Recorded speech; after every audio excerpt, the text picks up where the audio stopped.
Sa isang malawakang pahayag, isinapubliko ni Senator Bato de la Rosa ang mga anomalya na nangyayari sa Philippine Drug Enforcement Agency o PDEA.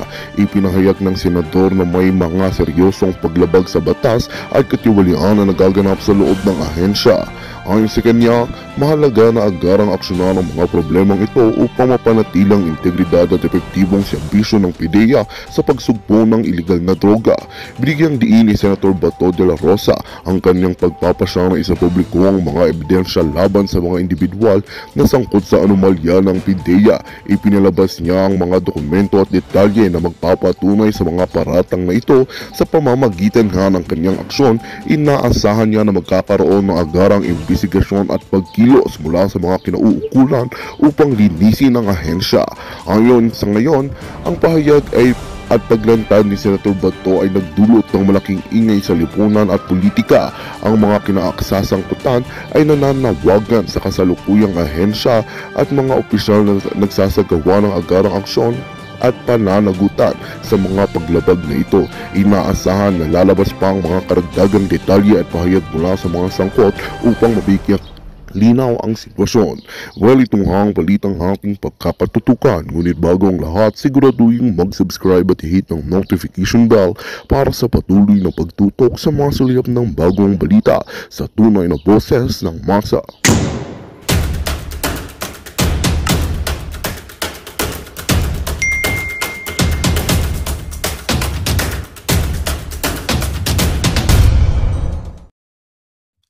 Hi! Hello! Magandang araw, Pilipinas! Ayan, andyan naman aking mga palangga na lagi nag-aabang sa ating mga pasabog. Today, meron tayong bagong pasabog na related doon sa PDEA leaks. Kaya naman, bago ang mga eksenang kaganapan, hayaan nyo munang i-promote natin ang ating SendWave app. Ayan, mabilis ang magpadala ng pera sa Pilipinas. Gamitin lamang ang promo code Maharlika para magkaroon ka ng $20 free credit sa inyong unang padala kung ikaw ay nasa Amerika, Europa, UK, and of course, sa Canada. Ayan, bonggang-bongga. Hi, mga darling. Love ya. Love ya. Okay, ano mga chika boom boom? Okay, tignan na yung mga chika boom boom. Okay. Gusto ko lang makita yung mga comments niyo. Myra Pascua, Rebecca Ugata, Liz Vergara, lagi nagmamaganda si Liz. Si Solid Maharlika nako. Okay. Raimi, how are you? Maverick, aba na-miss ko kayo batiin. Si Forman Braga. Okay, tuloy na tayo mga palangga. So magbatian na lang tayo. Anong title natin? Okay, is Senator Bato umamin na. Uunahin na natin yan. Okay. Mga palangga, ako ay, hindi ko kailangang mag-apela sa inyo. Kahit pa paano, magpasalamat tayo kay Senator Bato. Okay? Magpasalamat tayo, although kung tutuusin, hindi naman trabaho niya yun eh. Sa totoong buhay, ang mga senador, ang mga taong gobyerno, hindi naman dapat natin pinasasalamatan sila kasi bayad sila. Sa bawat hininga nila, sa kanilang mga pwesto, bayad sila. Hindi tayo dapat nagpapasalamat. Pero kasi tayo ay tao, mabait, let's just say thank you to Senator Bato na nabigyan niya tayo ng chance para marinig yung testimonya ni former agent Jonathan Morales. Okay? So yan ang ipasalamat natin kasi pwede niya talagang wag ituloy yung PDEA leaks hearing na yon. Maari nga na si Senator Bato ay na hulog sa mga nag-uumpugang bato. 'Di ba? Sabi nga ni ni PDEA agent Morales, baka naiipit lang siya. So bigyan pa rin natin siya ng chance, although hindi talaga Senator Bato, ulit-ulitin ko po, napanood ko kasi yung kanyang interview sa SMNI na tao lamang daw siya, sa Pilipinas nating mahal, na tao lamang daw siya, nasasaktan siya. Teka ko muna to. Baka may naisip ako, sulat ko. Okay. Masama sa vlog natin. Okay, na tao lamang daw siya, na kaya ganun yung emotion niya. Kasi nga, it's a sad. Okay? Kasi ang mga taong gobyerno dapat nga talaga, hindi talaga onion skinned. Doon kasi sa ipinakita talaga ni Senator Bato, hindi ko naman siguro kailangan pang ipaliwanag na it's just emotionally affected siya. And sabi ko nga, kapag tough ka, pulis ka eh. Dapat yung alindog mo kumakabog. Kumakabog yata yung alindog ko today. Alright. So ngayon, mga kababayan, marami talagang doon, marami talagang mali doon. Pero ako naman, di naman ako nakikipag-away sa kanya. Yung aking pinost na sabi ko, oh my God, sabi ko, Senator Bato, hindi kami ang subject dito ni Jonathan Morales. Kaya sabi ko, magtatanong na ba ako na nabayaran ka?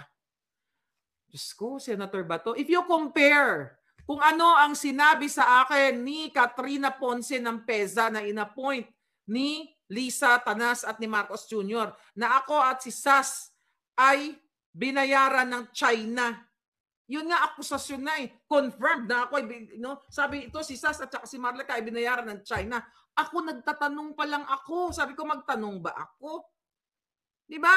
Kinonfirm na nila gamit ang podium ng gobyerno para sila ay kapanipaniwala. Si Sas at si Marlica ay bayad ng China.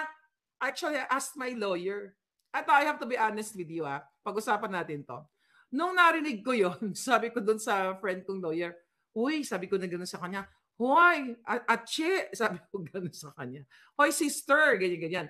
Sabi ko, kasuhan kaya natin si Katrina Ponce, sabi ko sa kanya. Kasi maraming corned beef yun eh. Sabi ko gano'n. Tapos sabi niya sa akin, ano mapapala mo? Sabi niya, anong mapapala mo? So, kakasuhan mo, you will spend your time, Sabi niya, wala namang kwenta. Sabi niya, you really wanna do that? Sabi ko, why? Sabi ko, maraming corned beef yun. Kailangan magbayad siya ng corned beef niya. Tapos sabi niya, forget about it. So yun. So imagine mo, hindi accused. Talagang akala mo convicted na kami, na kami ay binayaran ng China. Kaya sabi ko nga, kung ako ay bayad ng China, dapat ginorgor na ako dito ng Uncle Sam ko. So anyway, doon ako iikot doon sa sinabi ni Senator Bato na isinulat ko. Okay? Kanina sa kanyang interview na inamin niya nga, okay, una inamin niya na nasaktan ka. Nasaktan siya, tao lang siya. No.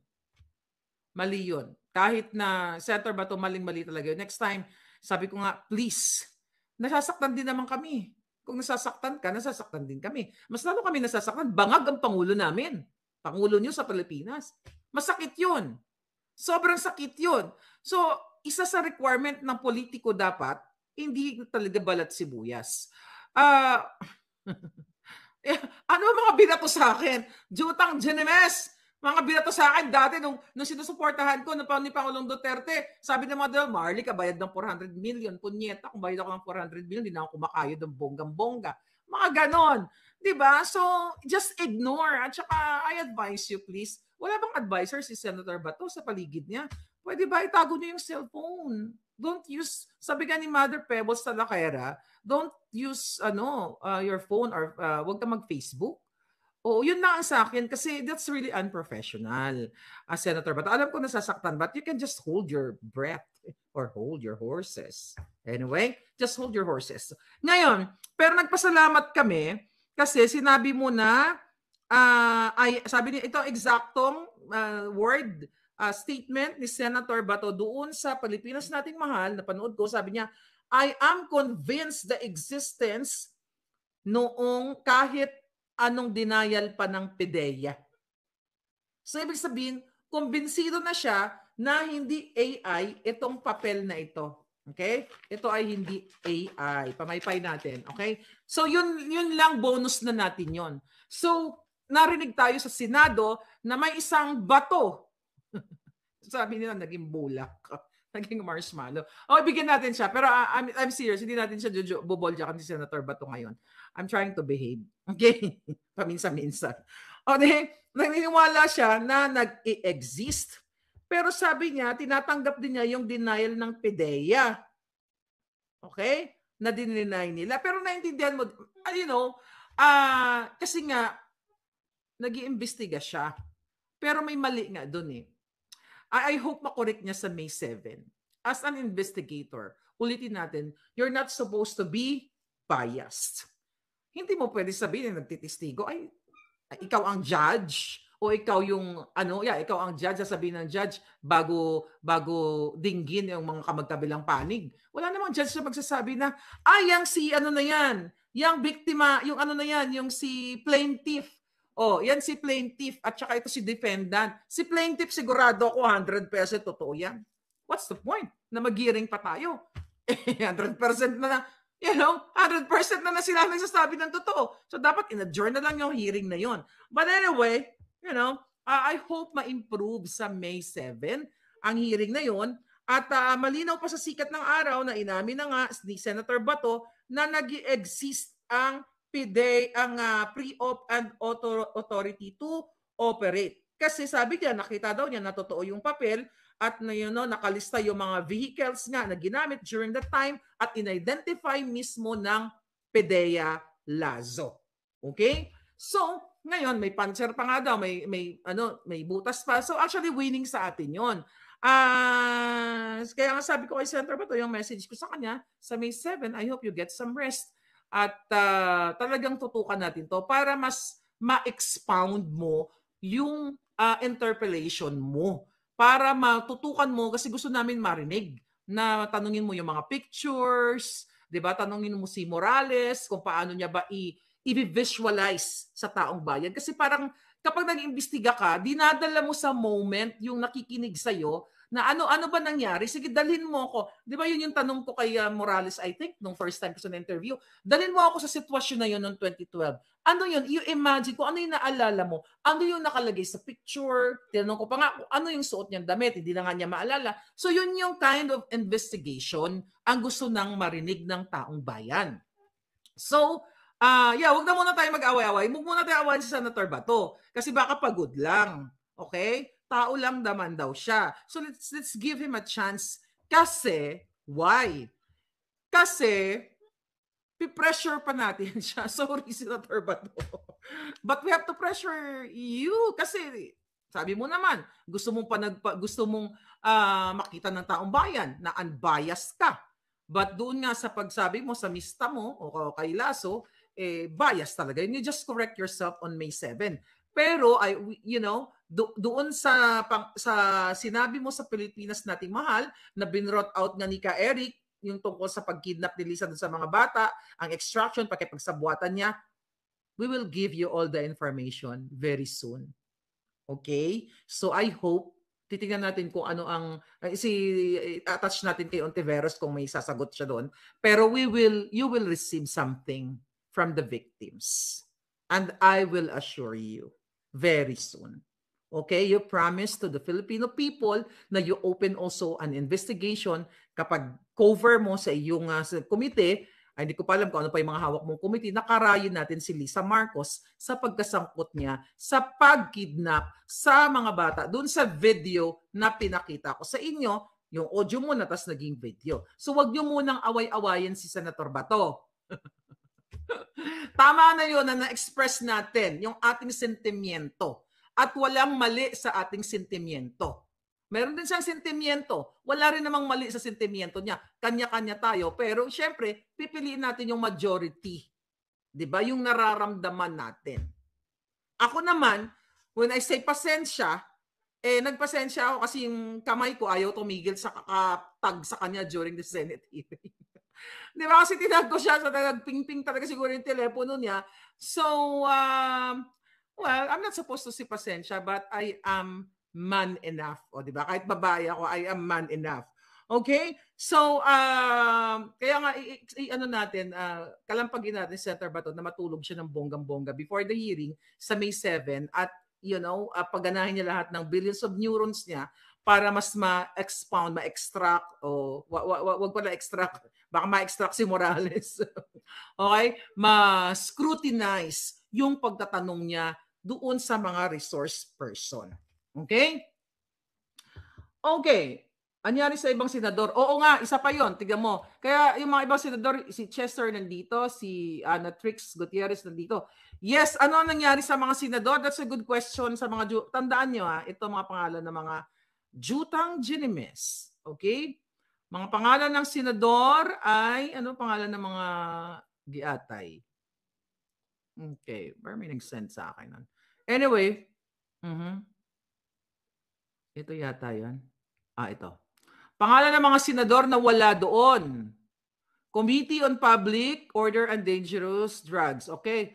Ayan, no? Tiyan mo. Si Jinggoy Estrada, wala. O, si Senator Bongo, nasaan ka? Kailangan ka ng bayan. Si Francis Tolentino o Miss Kerda. Okay, si Binay, wala. Si Grace po, wala. Si Villar, wala. Si Robin Padilla, wala. Si Joseph Victor Ejercito, wala. Si Mark Villar, wala. Si Ontiveros, wala. Wala ang mga hitad. Okay, si Ligarda, si Villanueva, si Pimentel. Only Senator Bato. Kaya nga sabi ko, we have to be grateful kasi nandoon siya at inimbestigahan niya ito in aid of legislation. Wala naman kami sinasabi, Senator Bato, actually, na i-prosecute mo yung mga ano na yun, yung mga taong yun. Pero, malinaw na medyo may ano doon, may failure talaga doon. Pero sa araw na ito, Senator Bato, bibigyan kita ng panibagong assignment. Alright? Bigyan kita ng bagong assignment. Mga kababayan, si Lasso at si Bitong ay pinagluloko ang taong bayan. Bakit kamo? Here we go. Okay? Unang-una, Alright. Ito. Ayon sa ating impormanting abogado mula sa bundok ng Hibok-Hibok, okay, hindi pala to abogado, police pala to, sorry. Okay, ayon sa ating informante na itinapon sa bundok Hibok-Hibok, mga kababayan, yung pagpalabas ni Lazo sa personal data sheet, yung pag-disclose niya ng mga personal data sheet about kay Morales, yun po ay may violation. Data Privacy Act na dapat kasuhan siya ni Morales dahil siya mismo ay lumabag sa batas at in-announce niya mismo doon sa Senado ang pagdukot sa mga dokumento. Mandurukot talaga to si Lasso. Pagdukot sa mga dokumento na personal, okay, ni former Agent Morales na ibinurag, wag niya doon para i-character assassination, which is what? Dismissed and acquitted naman siya, but more on mga personal data ni Morales. Captain, Agent Morales, if you are listening right now, I hope you can consult your lawyer. Pwede nyo nang kasuhan ayon sa ating palangga dito, alright, na ito po ang nilabag. Yan, Miss Maharlika, ito ang nilabag ni Lasso. Chapter 8, Penalty Section 25, Unauthorized Processing of Personal Information and Sensitive Personal Information. Chapter 7, Security of Sensitive Personal Information in Government. Section 2, Responsibility of Heads of Agencies, which is si Lazo. All sensitive personal information maintained by the government, its agencies, and instrumentality shall be secured as far as practicable with the use of the most appropriate standard recognized by the information and communications technology industry and as recommended by the Commission. The head of each government agency or instrumentality shall be responsible for complying with the security requirements mentioned herein, while the Commission shall monitor the compliance and may recommend the necessary action in order to satisfy the minimum standards. See? Jutang Genemis, may nilabag na naman ang mga aso ni Kuting na si Lasso. Di ba? Doon sa pag-disclose, pag-expose niya ng PDS or personal data sheet ni Morales. Points na naman natin yan, Mr. Morales. Eto, pakinggan. Ito ba yun? Hindi ba pala yung video na yan? Yun, mga palagap. So, kita ninyo kung paano, dahil nataranta na sila, na nag-ikot na ang tumbong ni Lasso, nagbitbit siya, nagkaray-karay siya ng mga witness, na mga testigo na wala naman doon sa time na kung saan tinitip pa o kinukuhaan ng statement ni Morales itong confidential informant na si Marcos Jr. ay bangag na bagag nung gabing yon at dapat karay-karayin na o hulihin na o ikulong na or kung ano man ang pwedeng gawin sa kanya. So wala, yun na doon mo palang mapakita na maliban sa forcibly written sworn statement, okay, ay forcibly sworn statement o forced, mga kapalangga. Doon pa lang, ang dami mo nang nilabaglaso. Buti wala magic wand ko ngayon. Jotang Ginemes. Nakita niyo mga kababayan? Mr. Morales, if you're listening, pakikasuhan na tong ginayupak na ito. Okay? Another. Lasso, makinig ka. Bitong, makinig ka, Bitong. Anong tunay na pangalan ni Bitong? Okay? Bitong. Okay? Si Bitong ay ang kanyang pangalan ay si Bitong Imitario Morada. 1940 pala ito pinanganak. Taga Baler Aurora ang hitad. Okay. Doon sa Senate hearing, lagot na naman kayo. Bakit kalagot? Mga kababayan, pakinggan niyo muna yung video na nakuha natin doon sa Senate hearing. Listen, darling. Bitong, ilang taong ka ng intelligence officer dyan? Matagal na po ako sa intelligence, sir, pero sa PDEA, sir, more than a year pa lang, sir. January 2023. Intelligence, saan ka? I was a retired general of the armed forces, sir. And alpaka pa rin ako, sir. Ako nagmamasid sa'yo nung... Kilala. Sorry. Matanda na tayo eh. Hindi kita na-identify kagad. General Bitong ka na alpaka pa rin? Yes, sir. Sorry. So, one year ka pa lang With PDEA, sir. idea. More than a year po, sir. Pero di ba nag-isap ka ba? J2, sir. J2. Yes, sir. And J2, tanda nyo. PSG, sir. So, as far as you're concerned, hindi mo makita yung dokumento na yan. Wala po talaga, sir. Wala. Okay. Hanggang doon na lang yata. Deadlock tayo. Deadlock mo si Kuting. Okay. Si Kuting tuloy. Okay. Narinig nyo? Doon sa Senado, sinabi ni Bitong, siya ay direktor. J2. Napag-alaman natin na sila ay nagsinungaling na naman. Naglapastakanan sa ating batas. At ginago na naman ang Pilipino kasi itong si Bitong, sinabi niya, di ba, J2 daw siya. Pero sa kanyang impormasyon na nandiyan sa PDEA, walang nakalagay na siya ay J2. Walang nakalagay na siya ay direktor. Kasi mga kababayan, napag-alaman natin na hindi siya naaprubahan ng Civil Service Commission. Ibig sabihin yung kanyang appointment na sinasabi niya dyan sa Senado ay isang bogus lamang. Umamin ka, Bitong, dahil ayon sa ating informante na disapprove ang iyong appointment. Okay? Noong July 31, 2023. Pero dahil magkasabot kayo ni Lasso, ikaw ay sumusweldo, I believe grade 27 ba? Sumusweldo ka ng worth 130,000 kada buwan plus kickback, allowance, kung ano-ano pa na hindi ka naman pala inapprove ng Civil Service Commission. Senator Bato, dagdag mo to. Surprise ako to sa mga palangga ko. Ipatawag mo ang Civil Service Commission. Bakit? Ipatawag mo to si Director for Victoria Esber. Okay? Patawag mo si Victoria Esber, Director for ng Civil Service Commission dahil siya ang pumirma na disapprove ang application ni Bitong, Imitario Bitong. Pero doon sa Senado, sinabi niya, di ba, tinanong siya ni Bato, narinig niyo naman, J2 siya, Director Chuchuchucho.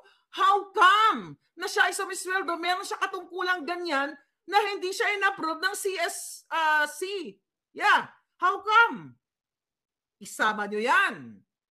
Galing talaga ng mga puting jazz natin. So panalong-panalo ang bayan. Nalaman nyo na naman. So ano ang ginagawa ni Bitong sa PIDEA? At saan galing ang kanyang authority na mag-represent sa PIDEA, di ba, as a retired AFP kung hindi siya naaprubahan sa kanyang posisyon from the Civil Service Commission. And also, ipatawag mo Senator Bato. Sino pa ipapatawag nila? COA. Okay? Commission on Audit, ipatawag ninyo ito. Sino ba yung nagpapasweldo?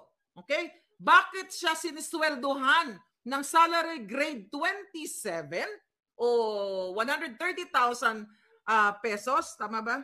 Yeah, 27 yata. Okay, yung kanilang salary. Sinulat ko yung kanina. Anyway, okay, bakit sumusweldo si Emeterio Bitong? Bakit siya nandiyadyaan sa Senado na sumumpa-sumpa na siya ay direktor pero disapprove ang kanyang appointment? Okay? My God! I hate drugs, sabi nga ni Pangulong Duterte. Okay. So yung appointment niya ay talagang hindi na noong February 23, mga palangga, inappoint siya, sumulat. Okay? Ayon sa ating palangga, itong si Lasso ay, syempre, tao niya to, syempre siya ang gustong maging, gusto niyang paupuin itong si Bitong as Director 3. Di ba sabi niya, Director 3 siya doon. PIDEA Director, sumumpa sa'yo, Senator Bato. Sumumpa, sinungaling. Hindi siya Director 3 kasi disapprove siya. Hindi siya dapat nandyan sa Senado, hindi siya dapat dyan sa PIDEA. Ngayon, saan galing ang sweldo ni Bitong? Ang lakas ng loob na sasabihin, wala siyang nakitang mga wala siyang nakitang mga pictures at itong mga papel na iniwan ni Morales nung siya ay tinanggal. Wala. Kasi pagko-cover up nyo palang, eto palang paglabag na sa kapakanan ng bayan, paglabag sa konstitusyon, pagbabalahura sa inyo. Saan ka nakakakita? Dinis-approve ng Civil Service Commission, nandyan pa rin sa PIDEA at sumisweldo ng 130,000 plus what? Milyon-milyong kickback? Ano? Bato! Magpakabato ka, Senator Bato. I will forward the information. Sama mo to. Papaliwanagin mo to. I'm telling you. Hindi titigil ang mga taong concerned para sa bayan. Ngayon, mga palangga, ano ang gagawin natin? Senator Bato, ipadukot Gamitin mo ang kapangyarihan ng Senado, ng mandato mo, na ipa-check ang record ni Emeterio Bitong. Kasi hindi lang to.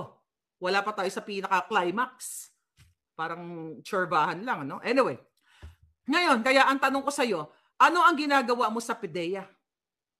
At lumilipad-lipad ka pa ibang bansa, nire-represent ni Bitong ang ginagamit ng PIDEA na hindi siya approve, na hindi siya approve sa kanyang appointment. Isiniksik ni Lasso dyan as what? As kasabwat, taga-timpla ng kape, kunwari, pero kasabwat kayo sa paggigipit ng mga tao? So pwede na ba yung ganon? Ano to? Dahil gusto ni Lasso kahit dinis-approve ng Civil Service Commission, gusto niya pa rin maging Director 3 kahit disapprove yung appointment? Pangloloko sa taong bayan to, mga kababayan. Okay? Wala pong approval. Again. Pero, yung pera ng taong bayan, ini-enjoy ng mga jutang ginimes. Nilalamon nila, lahat ang pera ninyo, talagang grabe, mga kababayan. Hindi ba ako magiging, my God, nakakagalit ito. Saan galing ang sweldo mo? Kailangan imbestigahan. Sumasweldo ba siya? O ito ba ay galing kay Lasso? Under the table ba ito? Yun ang dapat mong imbestigahan. My Pepe Cat, thank you. At Mia Pochi, thank you. February pa pala siya sabi niya kanina. February pa pala siya. Disapprove na yung kanyang Civil Service Commission